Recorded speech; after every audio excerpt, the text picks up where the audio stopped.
Que o governo do Lula é um desastre para o Brasil, ninguém pode negar.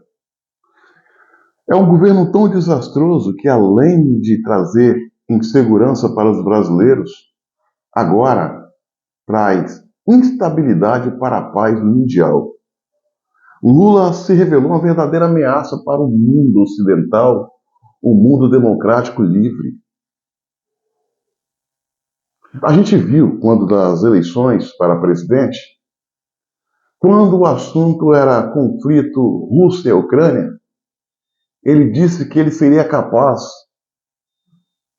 de acabar com esse conflito tomando uma cervejinha em mesa de bar. Olha como esse cara e a sua gente são irresponsáveis, sem nenhuma sensibilidade.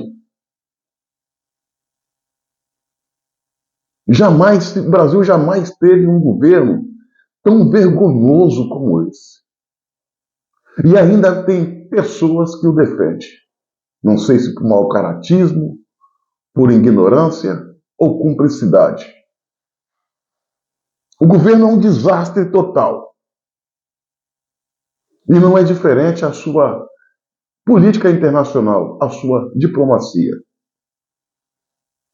O governo Lula tem flertado com as ditaduras mais selvagens, mais insanas do mundo. Nicarágua, Venezuela, Cuba, Coreia do Norte, China, essa autocracia que é o governo da Rússia. O governo Lula entrou numa bola dividida desnecessária que vai quebrar no meio o Brasil e os brasileiros. Essa questão do conflito Rússia e Ucrânia. O governo Bolsonaro soube muito bem lidar com essa situação. O governo Bolsonaro sabe que países não têm amigos, países têm interesses. O que o Bolsonaro fez em relação a esse conflito? Condenou a invasão da Rússia e ficou no campo da neutralidade. Tanto é que conseguiu trazer para o Brasil alguns insumos agrícolas para turbinar a nossa democracia quando da pandemia. As coisas não pararam. Ou seja, a relação diplomática do Bolsonaro, feita com os países ocidentais e com os países asiáticos e leste europeu, foi uma diplomacia que agora até os adversários entendem que foi acertada. Ou seja, foi uma diplomacia visando os interesses do Brasil sem tomar lado no conflito. Esse conflito não é nosso, não foi, não é e nunca será. A posição de Bolsonaro foi acertada, lógica, visando o bem do Brasil. De Lula, não. O posicionamento de Lula é ideológico. É ideológico. Nós sabemos que quem deu causa ao conflito foi a Rússia, ao invadir a Ucrânia. A culpada por essa situação, do início dessa situação, inegavelmente, é a Rússia.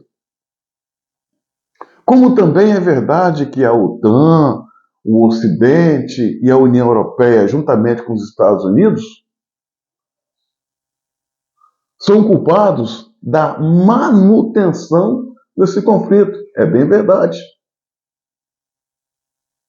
Mesmo porque a OTAN, União Europeia e Estados Unidos, ao invés de estabelecer um canal de diálogo com as partes para celebrar a paz, eles ficam alimentando a Ucrânia com armamento para brigar contra a Rússia. Ou seja, a Rússia deu início à guerra, é culpada pelo início da guerra. E o Ocidente, a União Europeia, a OTAN e Estados Unidos são culpados por alimentar. Isso é inquestionável. Agora, não caberia a um presidente do Brasil, na posição que está, fazer comentários exaltando um lado e demonizando o outro. Mesmo porque se amanhã precisar de alguém para estar na mesa de negociação para a celebração da paz, esse alguém tem que ser neutro e não alguém que tem lado. A neutralidade sempre foi uma marca do Brasil. Hoje, o Brasil tem lado. O lado dos tiranos, porque assim Lula levou o Brasil para essa condição. Isso é bom para o Brasil? É péssimo. O Brasil tem condição de ficar assumindo essas posições? Não tem, não deve e não deveria ser assim. Não deveria. Primeiro, é bem verdade que o Brasil tem a sua soberania e pode receber no seu território, no seu ar e nas suas águas quem ele quiser. Mas há de se ter prudência em torno dessa prática. Alguns poucos dias atrás, atracou um navio militar iraniano no Rio de Janeiro. Navios estrangeiros atracaram o Brasil para se abastecer de combustível, alimentação e seguir viagem é uma prática comum no Brasil e em todo o mundo. A questão foi a forma com que o navio chegou, uma festa que houve no seu interior, onde membros do governo participaram e proibiram o registro desse evento. É muito estranho. Agora, o Lula viaja para a China, celebra uma parceria com 12 itens, e até agora não se sabe o que ele assinou e o que de bom tem para o Brasil. Recebeu, no decorrer dessa semana, o chanceler russo, Sergei Lavrov. Ele recebeu Sergei Lavrov no Brasil. O que foi tratado nessas conversas? Ninguém sabe. O que se sabe foi que Lavrov, em uma entrevista, disse que Brasil e Rússia têm pensamentos iguais, visões únicas. É estranho. É muito estranho. Porque a visão da Rússia é imperialista, expansionista, militarista e agressiva. O Brasil não tem a mínima condição de ser parceiro no campo militar de China e Rússia. O que o Brasil está se fazendo é um leque de recados desses países, fantoche, repetindo o que pensa e o que falam esses países. E isso é preocupante, extremamente preocupante. Sem contar que nessa vinda do Lavrov, informações dão conta que iria chegar um avião com 5 toneladas de cargas misteriosas. Olha, senhoras e senhores, é preciso saber o que tem nessa carga. O que significa essa carga? Qual a sua utilidade e qual o bem que ela pode trazer para o Brasil? É para se tornar público. Já pensou se fosse o ex-presidente Bolsonaro a tomar essas medidas? E o Sergei Lavrov, e o chanceler russo, ao vir no Brasil, ao sair daqui, ele não foi para nenhum país democrático. Não foi para o Canadá, não foi para os Estados Unidos, não foi para o Uruguai, não. Passando pelo Brasil, as viagens que ele ia continuar pela América é Nicarágua, Venezuela, Cuba, todas ditaduras comunistas, socialistas, sanguinárias, corruptas, que dispensam a apresentação. É muito estranho. Da mesma forma que Lula recebeu o chanceler russo em nosso território, tem agora a obrigação de receber o embaixador americano para a mesma pauta. Os brasileiros não estão se dando conta disso. Os brasileiros que eu falo são aquelas pessoas, aquela massa que votaram em Lula e que ainda continua defendendo, ignorando a gravidade da coisa. O Brasil levou 100 anos, mil perdões, desculpa. O Brasil, há 20 anos, vem trabalhando para entrar na OCDE, Organização Mundial do Comércio, o que seria muito bem para o Brasil e seu comércio, consequentemente, muito bom para todos os brasileiros. 20 anos. No governo Bolsonaro, a União Europeia deu carta branca para a aceitação do Brasil nesse seleto grupo de países. E estava sob análise a entrada do Brasil. Vocês acham mesmo que agora, com essa posição do Brasil, ou melhor, com essa posição do governo Lula a se alinhar com tiranias pelo mundo, o Brasil vai ter alguma chance de entrar na OCDE, tendo em vista que uma das condições para entrar neste bloco é o país ser democrático e combater a corrupção? Sendo que esses dois itens Lula abraça como premissa, a situação está delicada. O Brasil vai sofrer embargos econômicos dos Estados Unidos, da União Europeia. A nossa economia vai definhar, vai ter fuga de capital, fechamento de empresas, desemprego. Com o desemprego vem a fome, com a fome vem a violência, e quem mais vai padecer com ela, mais vai padecer, são os mais pobres. E justamente aquelas pessoas que votaram em Lula, que são a maioria delas, não são todas, a maioria delas são incapazes de enxergar a um palmo além do nariz, mas que o seu poder e direito de voto tem o mesmo peso que o de um doutor, que de um intelectual, de alguém que pensa. Olha a merda em que o Brasil se encontra. E o Lula não para, é uma merda atrás da outra. E a gente tem visto a imprensa nacional, uma boa parte dela, que antes fizeram L, demonizar o Bolsonaro, desumanizar o Bolsonaro perante a opinião pública, de forma com que o governo dele não permanecesse, e isso aconteceu, de forma que Lula voltasse, e isso aconteceu.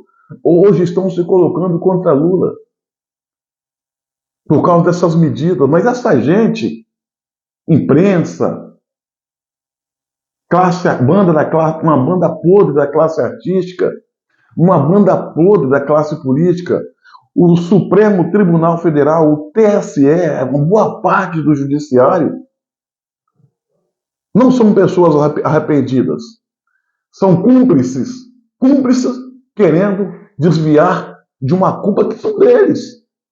Eles também resolveram criar essa situação, colocando no comando no país, que vinha dando certo, um camarada com histórico de crimes, roubalheiras, formação de quadrilha, solapação da nação, um bêbado, um alcoólatra, quadrilheiro, analfabeto, sem honra, sem noção de pátria. Eles colocaram esse cara para comandar o país. E esperava-se o quê? E o camarada ultrapassado, que está com a cabeça em 1980, que fala besteira o tempo todo, e cada besteira que fala é a bolsa que cai, é uma empresa que fecha, é uma fuga de investidor. E você acha que essas medidas que Lula está tomando não são pensadas? São pensadas. Eles querem destruir o que há de bom. Eles querem o caos. Eles querem o povo na miséria.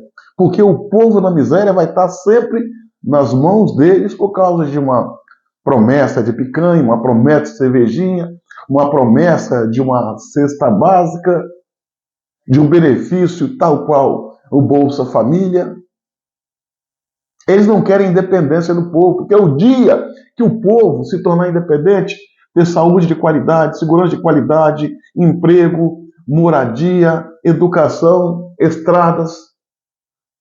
Essa gente da esquerda vai falar o quê? Vai prometer o quê para o povo para tirar dele o seu voto?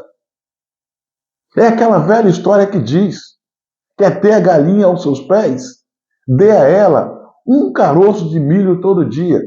Ela vai estar sempre ali. E a hora que você quiser, você pode abater e alimentar dela. Assim é o governo Lula em relação com o povo brasileiro, sobretudo os mais pobres. Agora, o governo Lula é um desastre, não só para o Brasil, agora para o mundo. Olha só ao ponto que chegamos, senhoras e senhores. A última vez que isso aconteceu no Brasil foi em 1964. Presidente da época, João Goulart. Se alinhou a quem? A China, União Soviética, Albânia, Cuba.